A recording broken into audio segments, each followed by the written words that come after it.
Bienvenue à tous. Bienvenue à la soirée des ponts 2022, une soirée à nouveau en présentiel, hein, après Station F, l'Institut de France, la bibliothèque de l'École des ponts, une 4e édition qui se tient ici dans les locaux du Boston Consulting Group. Merci de nous accueillir, merci d'accueillir toute la communauté des ponts, l'école, la fondation, les alumni. Une soirée qui va s'articuler pendant 1h30 autour de 4 temps forts. Le premier, les ponts, une communauté en mouvement, nous plongera au cœur de cette belle institution, de ses missions et de son actualité. Le deuxième temps sera consacré à la solidarité. Le troisième nous permettra d'évoquer le volet entreprise. Et puis nous conclurons avec un moment d'échange qui réunira Thierry Déhaut, président de Ponts Alumni, et Antoine Compagnon, ingénieur des ponts, mais surtout écrivain tout récemment élu à l'Académie française. Donc place au premier volet de cette soirée. Les ponts, une communauté en mouvement. On le sait, le monde actuel évolue constamment et toujours plus vite. Il n'y a qu'à voir les annonces de ces dernières minutes. Nouvelles technologies, mondialisation accentuée des échanges, coopération internationale, géopolitique, développement durable, performance économique, réchauffement climatique. La liste est longue. Face à cette liste, des défis se présentent sans cesse à nous, et l'institution des ponts a toujours su s'adapter, anticiper, proposer de nouveaux horizons, de nouvelles réponses, car c'est une communauté, comme c'est inscrit ici, en mouvement. Et pour débuter ce premier volet, on va accueillir notre hôte. Alors la phrase est un petit peu alambiquée. On accueille notre hôte, Guillaume Charlin, directeur général de BCG France. Je vais vous demander de vous joindre à nous. Et la parole est à vous. Bien, bonsoir à tous. Je suis ravi de vous retrouver ici ce soir. Donc, je suis Guillaume Charlin, sorti des ponts en 95, rentré au BCG en 97. Donc, vous avez vu que c'est pas écoulé grand-chose entre-temps. Et donc au BCG depuis 25 ans. Alors, j'ai l'habitude de faire des discours dans cette agora avec un micro à la main, mais là, c'est un double plaisir. Le plaisir de vous retrouver tous dans cette communauté qui est aussi la mienne, et puis le plaisir de vous accueillir au BCG. Dont j'ai l'honneur d'être le directeur général depuis maintenant 4 ans. Mon parcours, je l'ai résumé très simplement. Enfin, 25 ans de BCG, j'ai à peu près sillonné le monde. Je travaille à peu près sur, évidemment, toutes les problématiques du moment, la transformation digitale, la transformation dite durable, et je sais qu'on en parlera beaucoup ce soir. Et j'ai eu la chance de travailler aussi aux 4 coins de la planète, en Asie, aux États-Unis, en France et évidemment en Europe, plus particulièrement sur l'industrie de la grande consommation. Ce dont je voulais vous parler en introduction, en fait, n'est pas directement lié à moi, mais plus directement à ce qu'on fait au BCG. Je voulais parler d'une chose, qui est le prix de l'entrepreneur social, puisque je sais qu'on va beaucoup parler de solidarité ce soir. Le prix de l'entrepreneur social, on a créé ça en 2015, en fait, dans une idée qui était que la société avait besoin, au-delà de ce que pouvait faire l'État, au-delà de ce que pouvaient faire des individus, en fait, d'entrepreneurs qui se fixaient une mission sociale, soit à impact humain, soit à impact plus environnemental. Et l'idée, c'était de faire des appels à candidature et de les récompenser, en fait, en leur donnant de la visibilité d'une part, et en leur offrant une mission gratuite pour les aider à passer à l'échelle. Et donc, on a fêté la 15e année cette année, et on a remis le prix à 2 sociétés. La première s'appelle les Cafés Joyeux. Alors, je ne sais pas si vous en avez entendu parler, ils sont assez visibles, ils ont un bar sur les Champs-Élysées. Donc, le principe des Cafés Joyeux, en fait, c'est d'avoir 75% d'employés qui ont un handicap mental, souvent trisomique. C'est une société qui arrive à l'équilibre. C'est important dans nos critères de sélection parce qu'on ne croit pas, ou en tout cas ce qu'on veut promouvoir, ce sont des sociétés qui ont un modèle économique pérenne pour qu'elles puissent se développer. Donc c'est une société qui qualifie parce qu'elle est innovante, elle a une mission sociale qui est extrêmement claire et elle a un modèle économique pérenne. Et donc on accompagne cette société maintenant dans son développement pour la faire passer à l'échelle. Elle a 8 points de vente, l'ambition est d'en avoir 50 d'ici 18 mois. Et puis de l'aider à accélérer son développement. La deuxième dont je voulais surtout parler, c'est Each One. Each One, en fait, a été créé il y a 6 ans, et c'est une société qui s'est fixée comme mission d'intégrer les migrants. Alors, le prix a été remis en novembre. Évidemment, aujourd'hui, c'est au cœur de l'actualité. Et Ichwan part d'un principe, c'est que les migrants, en fait, dans leur pays d'origine, avaient un métier, une qualification, une insertion, et que souvent, quand ils partent en migration, en fait, ils se retrouvent dans le pays de destination, plutôt tout en bas de l'échelle sociale, parce qu'ils ne parlent pas la langue, ils n'en connaissent pas les codes. Et le pari de Ichwan, en fait, c'est d'essayer de ramener chacun au niveau, en utilisant les qualifications de leur pays d'origine, en les aidant à s'insérer pour les ramener dans une carrière professionnelle qui ressemble à celle qu'ils pouvaient avoir au point de départ. Ichwan, en faisant ça, a trouvé un modèle économique, puisqu'en fait, ça intéresse les entreprises. Et là où je voulais en venir, c'est que Ichwan, suite à la guerre en Ukraine et au flux migratoire venu d'Ukraine, a lancé une coalition dont on est aujourd'hui le sponsor, qui s'appelle Ichwan for Tomorrow. Et le but de Ichwan for Tomorrow, en fait, c'est de rassembler des grandes entreprises autour de ces initiatives pour intégrer davantage de migrants venus d'Ukraine. Alors, c'est un appel que je vous paie ce soir. Clairement, quand on regarde le business model d'Ichwan, ce ne sont pas les migrants qui vont manquer, ni aujourd'hui, ni demain, malheureusement, on le sait. Ce qui va manquer, ce sont les entreprises qui vont s'engager sur ce type d'initiative pour en fait accueillir des migrants dans la durée. Et donc c'est un appel que je vous lance. Ichwan for Tomorrow, si vous voulez qu'on en parle, n'hésitez pas, vous serez les bienvenus. Voilà. Je vous souhaite à tous une excellente soirée. Merci de nous faire le plaisir d'être ici ce soir. Et j'ai hâte d'entendre tous les autres intervenants. Bien, merci. Merci.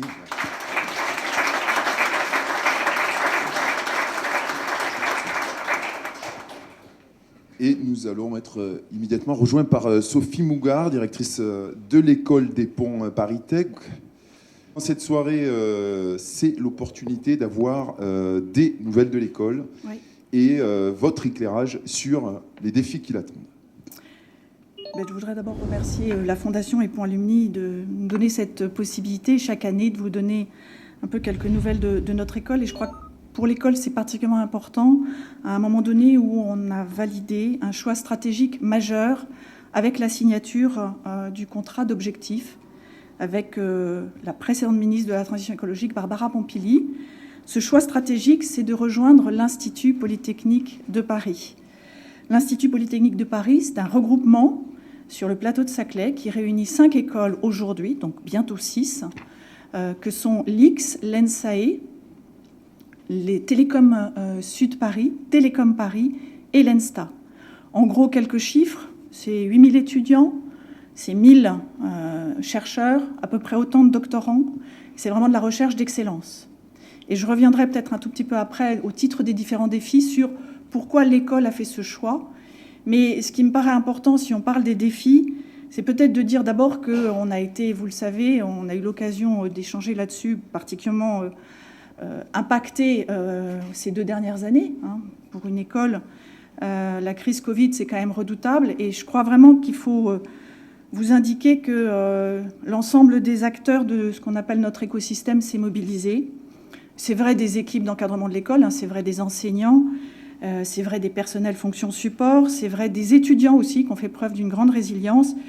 Et puis c'est vrai de vous, les alumni, qui vous êtes mobilisés avec une très grande réactivité de la Fondation pour accompagner nos élèves. Et je pense que ça, c'est important. Et si on a réussi ça, c'est aussi parce qu'on a su consolider finalement nos fondamentaux ces dernières années.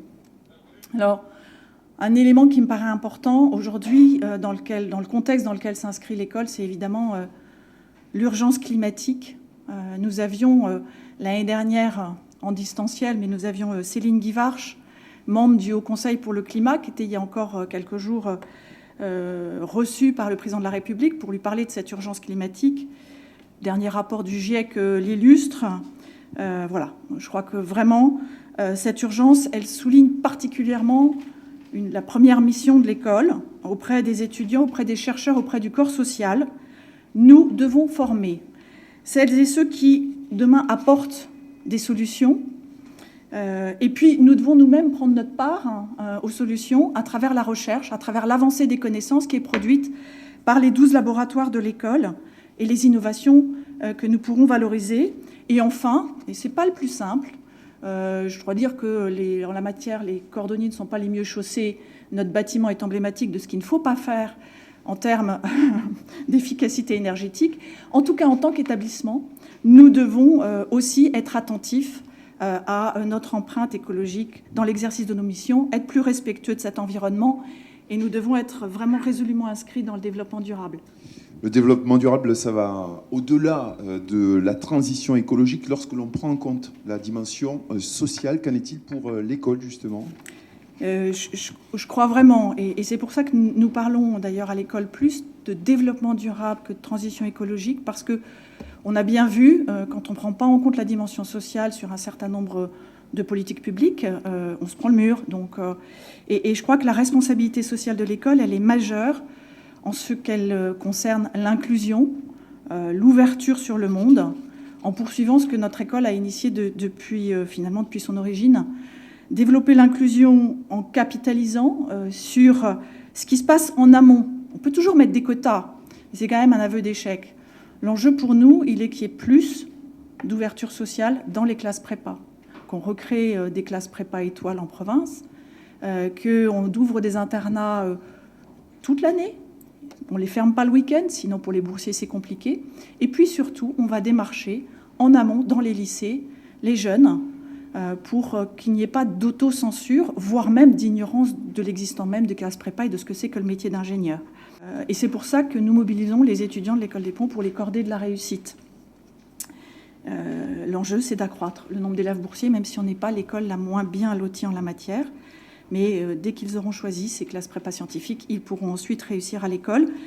C'est développer et de maintenir le recrutement des étudiants internationaux, les meilleurs, en partenariat avec les institutions les plus prestigieuses. Mais c'est aussi poursuivre et développer le programme étudiants réfugiés grâce à votre soutien. Et il sera présenté tout à l'heure, donc je ne vais pas en dire plus, mais on en est très fiers. Je crois que l'école doit vraiment être un lieu de mixité sociale, de mixité de genre, un lieu de diversité et d'enrichissement de tous et qui soit respectueuse de chacune et chacun. Et à ce titre, je voudrais vraiment vous dire que nous avons engagé un certain nombre de mesures de lutte contre les violences sexistes et sexuelles. Vous avez vu que certaines écoles, malheureusement, le vivent et nous n'en sommes pas complètement exempts. L'attention au respect d'autrui, le développement de l'interculturel, ce sont des sujets d'attention et de mobilisation constante et quotidienne à l'école. Une nouvelle séquence s'ouvre. Quels vont être les défis auxquels l'école va devoir faire face dans les semaines, les mois à venir ? Notre pays a besoin de plus d'ingénieurs et plus d'ingénieurs bien formés. Alors l'école les forme bien et donc il faut que l'école soit en capacité d'en former plus. Et je crois que c'est vraiment essentiel. On a augmenté nos effectifs. On est passé en gros de 250 à 300 élèves par promotion. Or, la première année, en deuxième année, on a les étudiants internationaux qui rejoignent. Et ça s'est fait dans un contexte de baisse des moyens de l'État. Mais aujourd'hui, on n'y arrivera plus. C'est-à-dire qu'on a fait preuve d'efficacité, on a rogné, on a serré les boulons, mais il y a un moment donné, si on veut continuer à développer, pour répondre aux besoins de France 2030, pour répondre aux besoins, à vos besoins dans vos entreprises, on a besoin d'un soutien. Je ne sais pas si vous avez noté, il y avait un article il y a quelques jours sur l'École des Mines qui a décidé d'augmenter de 50% sa promotion d'ingénieurs d'ici 2028. Voilà, il y a un enjeu de convaincre la tutelle, de nous accompagner.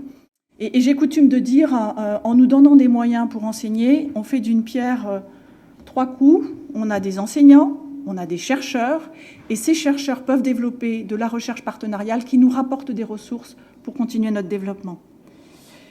On doit aussi renforcer les contenus, dans les contenus de nos cursus, la transition écologique. Il ne suffit pas de dire qu'on le fait, de dire et de proclamer qu'on est l'école de la transition écologique.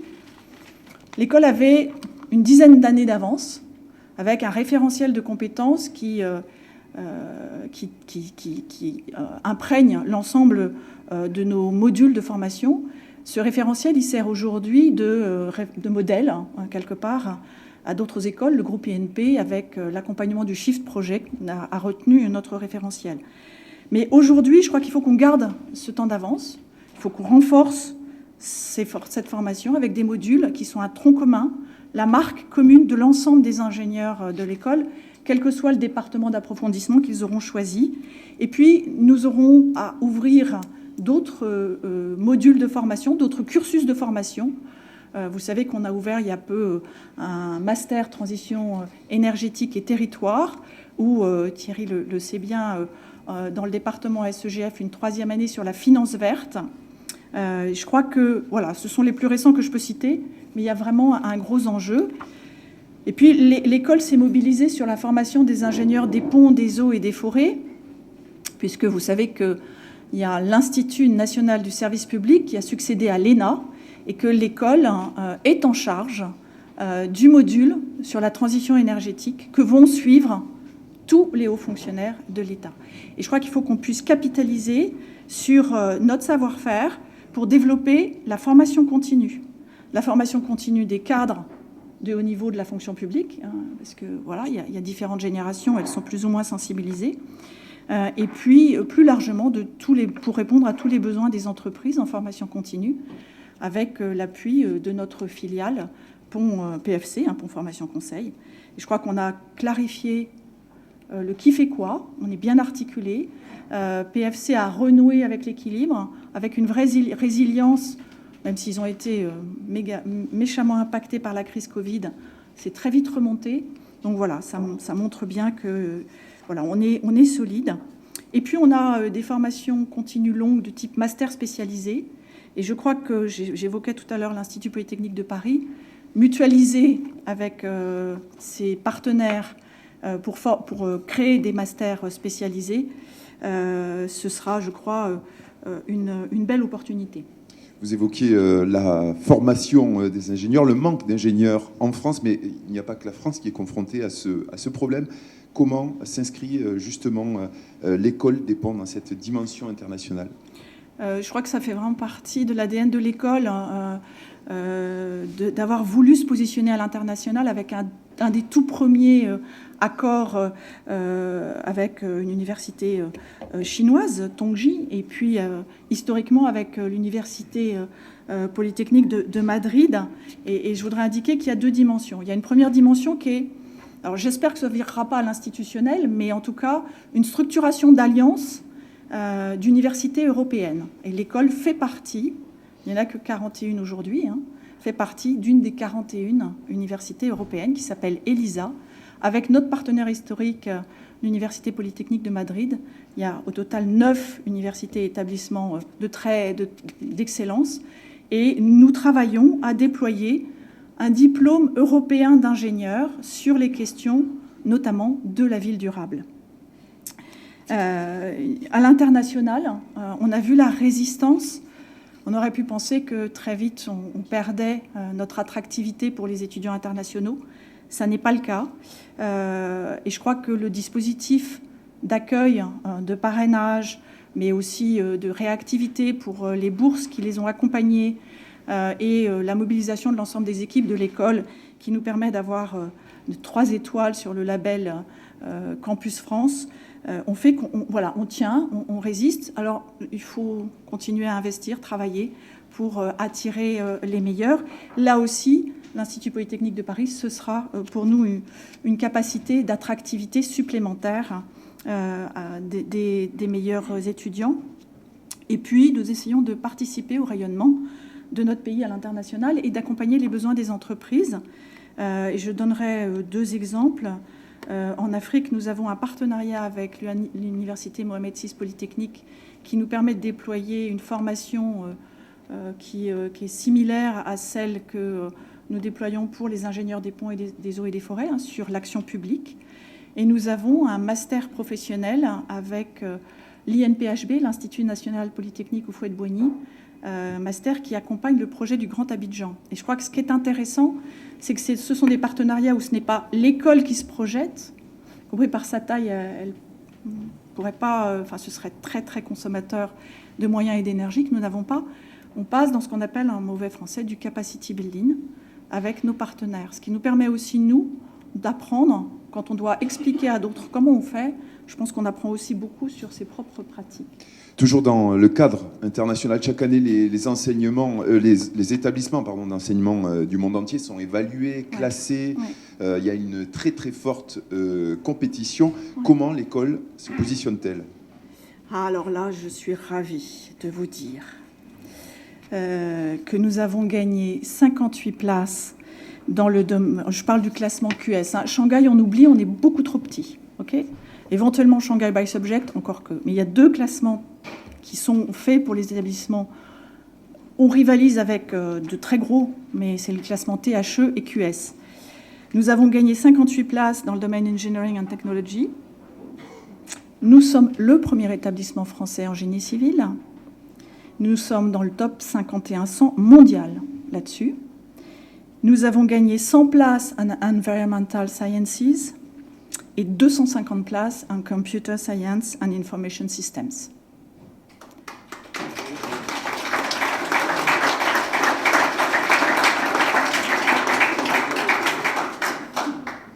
On fait un peu envie à IP Paris, parce que quand on demande à rentrer, il faut aussi montrer qu'on apporte des choses. Voilà, ça s'est fait, c'est grâce à la recherche et à l'enseignement, l'excellence de la recherche et de l'enseignement de l'école. Important aussi, nous faisons des études bibliographiques pour vérifier, bibliométriques pour vérifier comment se positionne la recherche de l'école. Et elle adresse pleinement les objectifs du développement durable. On n'est pas que dans le discours, on le vérifie avec les publications. 100% de nos laboratoires adressent au moins 9 des objectifs du développement durable, et le premier d'entre eux, c'est la lutte contre le changement climatique. Cette articulation autour de ces enjeux socio-économiques, si je les cite, et vous verrez qu'ils font écho: gestion des risques, des ressources et des milieux, système ville et mobilité, économie, usage et société, et industrie du futur. Voilà, donc on a un panel très complet. Et puis, à travers la recherche partenariale, les chaires, les contrats et des laboratoires communs, nous avons 2 laboratoires communs avec EDF, l'école s'inscrit vraiment dans un continuum entre de la recherche amont, ce que certains appellent la recherche fondamentale, et de la recherche appliquée au service de l'innovation. Et je crois vraiment que sur ce sujet-là, l'appartenance à l'Institut Polytechnique de Paris, elle va nous permettre demain de recruter, de nous accompagner dans le recrutement des meilleurs chercheurs, des meilleurs étudiants, des meilleurs doctorants. Elle ouvre aussi pour nos chercheurs de nouvelles perspectives pour travailler avec des communautés scientifiques d'excellence et un écosystème performant de développement de l'innovation. Mais je voudrais aussi vous dire qu'on a besoin de votre soutien, le soutien des alumni, à travers vos entreprises, à travers des partenariats autour des chaires de recherche, autour des chaires d'enseignement, et puis en ouvrant à nos chercheurs les portes de vos entreprises pour que nous puissions développer ces partenariats. Vous évoquiez IP Paris. En quoi l'intégration dans l'Institut Polytechnique va-t-elle aider l'école à relever les défis précédemment évoqués? Alors d'abord, peut-être juste revenir sur le contexte de l'enseignement supérieur et de la recherche. Il est en très forte reconfiguration depuis plus de 10 ans, 15 ans. Avec l'émergence de ces grandes institutions au meilleur niveau, voulues par les gouvernements successifs. Et donc, dans ce cadre-là, il y avait vraiment une question qui était posée: quel choix pour l'école? Et je crois qu'il était important, à ce moment, que l'école fasse un choix clair et qu'il soit affirmé pour tourner ce que j'appellerais, moi, une page assez traumatisante de 2016, avec ce qui s'est passé autour des questions de l'université de Marne-la-Vallée. Donc, je vous ai indiqué ce qu'était l'Institut Polytechnique de Paris. Je crois que sous l'égide de ces instituts, les écoles mettent en commun leur expertise pour développer des programmes de formation d'excellence, pour développer une recherche de pointe. On est de taille modeste, on ne pouvait pas jouer le village gaulois. Et puis moi, désolée, je n'ai pas la potion magique, donc il fallait aller quelque part. Parce que de plus en plus, au-delà de la structuration en tant que telle, et de la compétition et compétitivité qu'il faut avoir, l'État flèche à travers ses appels à projets. Vous verrez, si vous vous intéressez au PIA, vous voyez les appels à projets, appels à manifestation d'intérêt. De plus en plus, on flèche vers ces grands regroupements. Et donc ne pas être dans un regroupement, c'est non seulement perdre en visibilité à l'international, en attractivité, mais aussi risquer de ne pas bénéficier des ressources que le pays est capable de mobiliser au bénéfice de la formation et de la recherche. Voilà, je pense que l'école, je l'ai dit, est un atout pour IP Paris, pas seulement par l'excellence, mais aussi par les thématiques que nous apportons. Et je voudrais insister, parce qu'il y a eu beaucoup d'échanges sur l'école a créé depuis plus de 20 ans, autour de l'université, avec l'université, à la Cité Descartes, un certain nombre de thématiques que je résumerai avec la ville durable. Et donc cet atout-là, cette expertise-là, c'est ce que nous amenons aussi à IP Paris sur des thématiques qu'il n'a pas. Et aujourd'hui, je pense que quand on travaille, par exemple, dans le centre interdisciplinaire E4C, Energy for Climate, on voit bien qu'assez vite, on a besoin d'une expertise autour des questions de la ville. Et donc, je crois qu'on apportera, avec nos 2000 étudiants, hein, tout cursus confondu, la qualité de nos enseignements et de la recherche, qui a été reconnue et saluée par les classements et une progression constante. On apportera ça dans le cadre d'IP Paris, et je dirais sans déshabiller Pierre pour habiller Paul. Voilà, et ça a été possible, cette signature du contrat d'objectifs et ce choix clair, affirmé, grâce à la mobilisation de tous. Et je voudrais vraiment remercier les alumni qui, par leur soutien, par leur poids, je regarde en particulier Thierry, François et Thierry, votre poids, votre soutien a permis cette décision essentielle. Et bien sûr, j'associerai le président du conseil d'administration, qui est un alumni, Benoît de Ruffray, patron des FAGE, qui préside le conseil d'administration et qui a vraiment mouillé la chemise pour y arriver. Voilà, alors maintenant, le grand défi, c'est de réussir cette entrée, parce que la direction est tracée, mais ça reste à concrétiser. Il nous faut affirmer notre place. Les autres ont commencé à construire, hein. Nous, on arrive un peu après. Donc, il faut qu'on trouve notre place dans cet établissement public expérimental en cours de construction. Ça veut dire faire valoir aussi l'expertise, les responsabilités de l'école pour le collectif. Qu'allons-nous apporter autour du développement durable notamment, et tout ce que l'on peut avoir sur les sujets liés à la ville durable, à la transition écologique. Bref, voilà, réussir notre implantation, puisque nous souhaitons prolonger à travers ce partenariat et cette intégration dans IP Paris ce que nous faisons déjà en recherche sur les questions d'énergie, de climat et d'économie, avec l'excellence de Paris School of Economics, dont l'école est un des membres fondateurs.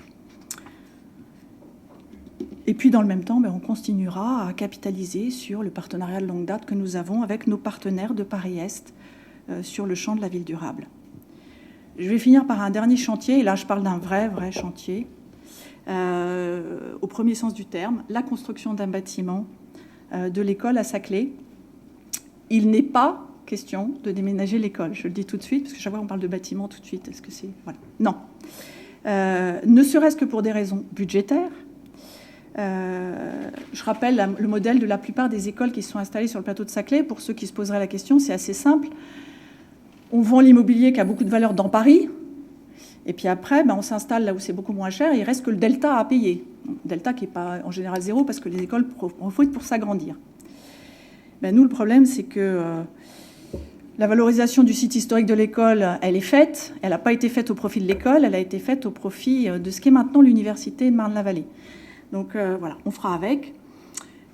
Néanmoins, je crois qu'il est vraiment essentiel que l'école dispose d'un bâtiment à Saclay qui illustre son implantation dans IP Paris, qui nous permettent d'accompagner l'enseignement et la recherche. Alors il se trouve qu'on fait des programmes annuels de recherche chaque année. Et là, je sors d'un programme annuel de recherche avec le CEREA. Le CEREA, c'est un labo commun avec EDF qui s'intéresse en particulier aux problématiques de qualité de l'air. Le CEREA, ils ont la perspective de faire fois 1,5 dans les années qui viennent. Et ils me disent, on pousse les murs, on n'a plus de place. Je leur ai dit, voilà, on va trouver. D'autant que EDF étant implanté à Chatou, mais aussi à Saclay, ça les intéresse particulièrement. Voilà. Et puis le dernier aspect peut-être... Oui, ouais. parce que qui dit ambition, qui dit projet, parle aussi des moyens et du modèle économique à définir. Qu'en est-il donc pour l'école ? Alors, la période passée a permis de consolider nos fondamentaux. On s'est inscrit dans une trajectoire où depuis 10 ans, on perd des emplois et la subvention État diminue. Et pas qu'un peu, hein, enfin voilà. Donc on a pu le faire. Enfin moi, depuis que je dirige l'école, j'ai souhaité que ça se fasse sans toucher à la recherche et à l'enseignement. Ça a permis de mettre un petit peu de rigueur dans la gestion. Ça a aussi conduit à un retour à un résultat où on exécute nos budgets équilibrés, voire on alimente le fonds de roulement, ce qui va être indispensable pour réaliser nos investissements, et en particulier le bâtiment à Saclay. On a réussi à accroître les ressources propres à travers les partenariats de recherche et à travers le développement des formations de type master spécialisé. Et nous avons donc, je crois, une attention particulière sur la maîtrise et l'efficience de nos dépenses. Mais je crois qu'à un moment donné, il ne faut pas uniquement compter là-dessus et se dire qu'on va continuer cette même trajectoire. En tout cas, c'est le message que je passe à nos tutelles, parce que je pense que sinon on mettrait nos équipes en difficulté par une sursollicitation qui serait la conséquence d'un soutien insuffisant de l'État au regard des enjeux de développement qui sont affirmés dans le COP. Et donc je crois que nous allons bien sûr poursuivre avec l'appui des partenaires industriels, avec votre appui, le développement de nos ressources propres. Mais la volonté affirmée qui figure au contrat d'objectifs, elle suppose quand même que l'on renoue modestement avec un soutien de notre ministère. Et ce sera pour nous l'enjeu que de mobiliser ces forces au service de l'enseignement, de la recherche, et d'utiliser cet effet levier qui permet aussi de développer les ressources propres. Je voudrais juste terminer en vraiment vous indiquant que très profondément, je crois que l'une des principales forces de l'école, elle est ici, elle est dans son écosystème, avec Pont Alumni, avec la Fondation des Ponts. Et il y a, je crois, un alignement sur nos enjeux au cœur du développement durable, sur la stratégie. Et c'est ce qui a permis de finaliser ce COP et l'école, et qui permet à l'école de compter sur votre soutien pour réussir aujourd'hui, mais aussi demain, ce que je pense être une page importante de l'histoire de l'école au service de notre pays. Merci.